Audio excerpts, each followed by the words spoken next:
Magandang umaga, ngayon po ay araw ng Biyernes, May 31, 2024 at narito po muli ang update sa lagay ng panahon.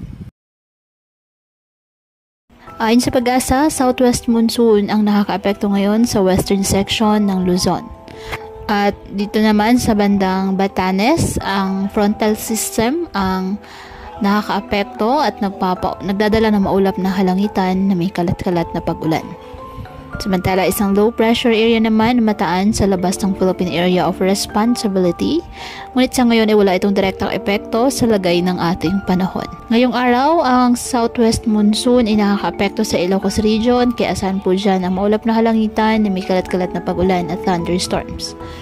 Habang sa Batanes at sa Bobuyan Islands, asahan din ang maulap na halangitan na may kalat-kalat na pag-ulan at thunderstorms dahil naman sa frontal system. Habang sa nalalabing bahagi naman ng ating bansa, kasama na ang Metro Manila, bahagyang maulap hanggang sa maulap na halangitan with isolated rain showers or thunderstorms dahil po sa localized thunderstorms. Kaya patuloy pa rin po natin na pinag-iingat ang ating mga kababayan sa banta po ng mga posibilidad ng pagbaha at pagguho ng lupa, lalo na kapag may malalakas na ulan. At ugaliin po na magdala palagi ng payong o hati ng panangga sa ulan sa tuwing lalabas po ng ating mga tahanan. At yan po muna ang update sa lagay ng panahon ngayong araw. Muli patuloy po tayo na mag-ingat at palaging tandaan, God loves you. Stay safe and God bless.